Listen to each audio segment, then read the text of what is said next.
Hello friends, welcome to my channel. ഇന്ന് ഞാൻ ഈ അയില ഉണക്കി എങ്ങനെ സൂക്ഷിക്കാം എന്നുള്ള ഒരു വീഡിയോ ആണ് ഇടുന്നത്. അപ്പോൾ നമുക്കതിലേക്ക് പോവാം. അപ്പോൾ ഞാൻ അയില വാങ്ങിയിട്ട് ഇതിൻ്റെ വയറിലെ ഇതെല്ലാം ക്ലീൻ ചെയ്തിട്ടുണ്ട്. വയറും ക്ലീൻ ചെയ്തു, പിന്നെ ഈ ചെകിള എടുത്ത് കളഞ്ഞിട്ടുണ്ട്.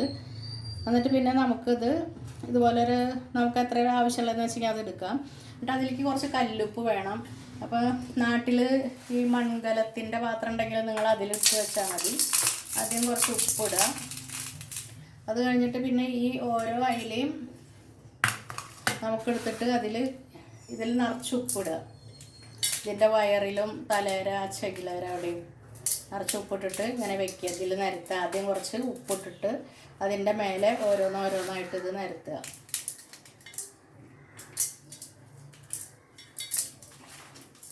ഇങ്ങനെ എല്ലാതും വയ്ക്കുക. എന്നിട്ട് ഇത് വെച്ച് കഴിഞ്ഞതിന് ശേഷം ഒരു പിറ്റേന്ന് ദിവസം നമ്മൾ ഇത് മൂടി വയ്ക്കുക. എന്നിട്ട് ഈ പാത്രത്തിൽ തന്നെ പിറ്റേന്ന് എടുത്ത് നോക്കുമ്പോൾ കുറച്ച് വെള്ളം കാണും. അപ്പോൾ ഇതിൻ്റെ മേലെയും കുറച്ച് ഇടുക ഉപ്പ്. അങ്ങനെ പിറ്റേന്ന് ദിവസം എടുത്ത് നോക്കുമ്പോൾ ചിലപ്പോൾ കുറച്ച് വെള്ളം കാണും. അപ്പോൾ ആ വെള്ളം ഇങ്ങനെ ഊറ്റിക്കളയുക. നമ്മൾ ഈ പാത്രത്തിൽ വെച്ച് അടച്ചു വെച്ചാൽ മതി. അത് ഊറ്റിക്കളഞ്ഞിട്ട് വീണ്ടും അതുപോലെ തന്നെ അടച്ചു വയ്ക്കുക. പിന്നെ അതിൻ്റെ പിറ്റേ ദിവസവും അതുപോലെ തന്നെ ചെയ്യുക. അങ്ങനെ എല്ലാ ദിവസവും ഇങ്ങനെ വെള്ളം കാണും അതെല്ലാം ഇങ്ങനെ ഊറ്റിക്കളഞ്ഞിട്ട് വീണ്ടും ആ പാത്രം അടച്ചു വയ്ക്കുക. അപ്പോൾ ഈ കല്ലുപ്പൊക്കെ കുറേ ഉരുകി പോയിട്ടുണ്ടാവും. പിന്നെ കുറേ എല്ലാം അതിൽ തന്നെ ഉണ്ടായിരിക്കും. അതതിലിരുന്നോട്ടെ. അങ്ങനെ ഒരു 6-7 ദിവസം കഴിയുമ്പോൾ ഇത് ഫുള്ളിങ്ങനെ ഉണങ്ങി ഇതിൻ്റെ ഈ എന്താ പറയുക വെള്ളമെല്ലാം വറ്റിയിട്ടുണ്ടായിരിക്കും. ഉപ്പും കല്ലും അങ്ങനെ തന്നെ ഉണ്ടാവും. ഇതിൻ്റെ ബോഡിയിലുള്ള വെള്ളം മുഴുവൻ ഇറങ്ങിക്കഴിഞ്ഞിട്ടുണ്ടാവും. എന്നിട്ട് ഇങ്ങനെ ഡ്രൈ ആയിട്ട് ഇരിക്കും. അപ്പോൾ അത് കുറേ കാലം നമുക്ക് സൂക്ഷിക്കാം. എല്ലാ വെള്ളവും പോയതിന് ശേഷം നമ്മൾക്കത് എടുത്തിട്ട് പ്ലാസ്റ്റിക് കവറിൽ പൊതിഞ്ഞ് നമുക്ക് ഫ്രീസറിലോ എവിടെയെങ്കിലും വയ്ക്കാം. അതങ്ങനെ മണമൊന്നും ഉണ്ടാവില്ല അതിൽ വെച്ചാൽ. ഇങ്ങനെ ഉപ്പിട്ടിട്ട് അടച്ചു വയ്ക്കുക. പിറ്റേ ദിവസം ചിലപ്പോഴേ കാണുള്ള വെള്ളം, അഥവാ കണ്ടില്ലെങ്കിലും കുഴപ്പമൊന്നുമില്ല. അതിൻ്റെ പിറ്റേ ദിവസം നോക്കുക. അപ്പോൾ അങ്ങനെ വെള്ളം ഇങ്ങനെ ചെരിച്ച് ഊറ്റിക്കളയുക. ഫുള്ള് ഊറ്റിക്കളഞ്ഞതിന് ശേഷം വീണ്ടും ഇങ്ങനെ തന്നെ അടച്ചു വയ്ക്കുക.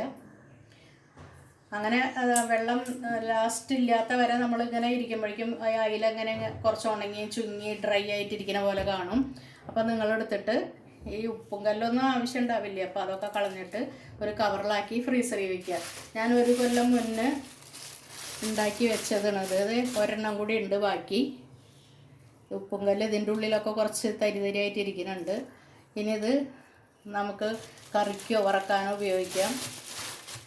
കഴുകിയിട്ട് അഥവാ അതിൽ ഉപ്പ് കൂടുതലുണ്ടെങ്കിൽ അതിൽ കുറച്ച് ന്യൂസ് പേപ്പർ കട്ട് ചെയ്തിട്ട് ഇടുക. അയില വെള്ളത്തിലിട്ടിട്ട് നമ്മൾക്ക് ഉപയോഗിക്കേണ്ട സമയത്ത് എത്ര അയില വേണമെന്ന് വെച്ചെങ്കിൽ അതൊരു പാത്രത്തിലിട്ടിട്ട് അതിൽ കുറച്ച് ന്യൂസ് പേപ്പർ കട്ട് ചെയ്തിട്ട് ഒരു എക്സ്ട്രാ ഉപ്പൊക്കെ കുറേ അത് വലിച്ചെടുക്കും.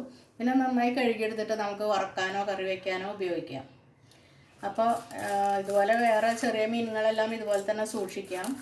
ഉപ്പിലിട്ടത്. അപ്പോൾ നല്ല നമുക്ക് മീനൊക്കെ കിട്ടാത്ത സീസണിലാണെങ്കിൽ നമുക്കതെടുത്ത് ഉപയോഗിക്കാം. അപ്പോൾ ഈ വീഡിയോ നിങ്ങളെല്ലാവരും കണ്ടല്ലോ. അപ്പോൾ എല്ലാവരും അതുപോലെ ഒന്ന് ചെയ്ത് നോക്കുക. മത്സ്യങ്ങൾ കിട്ടാത്ത സമയത്ത് നമുക്കത് ഉപയോഗിക്കാം. അപ്പോൾ എൻ്റെ വീഡിയോ ഇഷ്ടപ്പെട്ടു എന്ന് കരുതുന്നു. ഇഷ്ടപ്പെട്ടെങ്കിൽ നിങ്ങളെല്ലാവരും ലൈക്ക് ചെയ്യുക, ഷെയർ ചെയ്യുക, സബ്സ്ക്രൈബ് ചെയ്യാനും മറക്കരുത്. Thank you. മറ്റൊരു വീഡിയോയുമായി വീണ്ടും എത്താം.